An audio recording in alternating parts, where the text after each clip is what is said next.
राम अवतार का गुप्त रहस्य, वन के सर्पद्वीप। त्रेता युग के दौरान जब भगवान राम वनवास पर थे, उन्होंने अपने अनुज लक्ष्मण और सीता के साथ दंडकारण्य में प्रवास किया। एक रात चंद्रमा अपनी चांदनी बिखेर रहा था और जंगल के पेड़ों के बीच रहस्यमय सन्नाटा पसरा हुआ था। अचानक एक वृद्ध ऋषि आश्रम के पास प्रकट हुए। उनकी आंखों में चिंता का भाव था।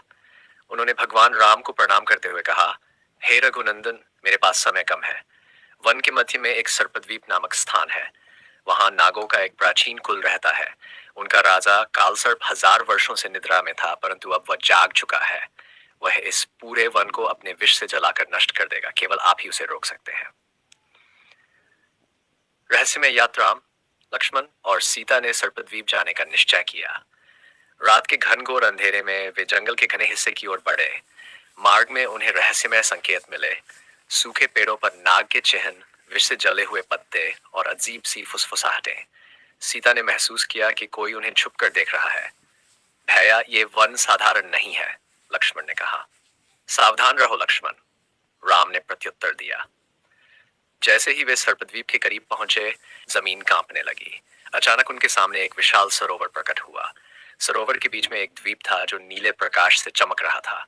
राम ने अपने धनुष को कसकर पकड़ा और नाव से द्वीप की ओर बढ़े।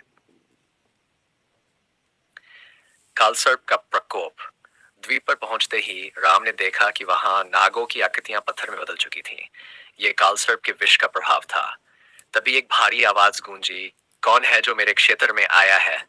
राम ने उत्तर दिया, मैं रघुकुल का राम हूं, तुम्हारे अत्याचार को समाप्त करने आया हूं। धुएं की धुंध के बीच से कालसर्प प्रकट हुआ। उसका आकार पर्वत के समान था। उसकी आंखें आग की तरह दहक रही थीं। उसने राम पर विष उगलते हुए हमला किया। राम ने अपने दिव्य बाण से उसे रोकने की कोशिश की, परंतु कालसर्प की गति अत्यंत तेज थी।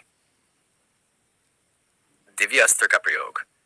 राम ने विष्णु का एक दिव्य बाण साधा। बाण जैसे ही कालसर्प की ओर बढ़ा, उसने एक छलावा रचकर अपने असली शरीर को छुपा लिया। राम समझ गए कि उसे साधारण विधि से हराना असंभव है। उन्होंने ध्यान लगाया और नागों के राजा वासुकी का आह्वान किया। वासुकी ने प्रकट होकर बताया, हे राम, कालसर्प को पराजित करने के लिए उसे उसकी सबसे गहरी कमजोरी से हराना होगा, उसके अभिमान से। अभिमान का पतन। राम ने कर्व को पुनः बुलाकर कहा, तुम महान हो कालसर्प, परंतु क्या तुम्हारे विष से देवताओं को पराजित किया जा सकता है? अभिमान में चूर कालसर्प ने देवताओं के नाम सुनते ही क्रोधित होकर अपनी शक्ति का प्रदर्शन करना शुरू कर दिया।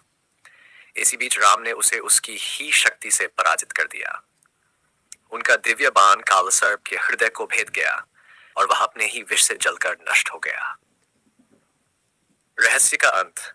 कालसर्प के पतन के साथ ही सर्पद्वीप में जीवन पुनः जागृत हो गया। नागों ने राम को धन्यवाद दिया और एक रहस्यमय मणि भेंट की। वह मणि दंडकारण्य की रक्षा के लिए राम के पास रही। इस घटना को किसी ने नहीं जाना, क्योंकि राम ने इसे रहस्य ही रहने दिया। उस रात आकाश में तारे विशेष चमक रहे थे, जैसे दंडकारण्य ने एक नया जीवन पाया हो।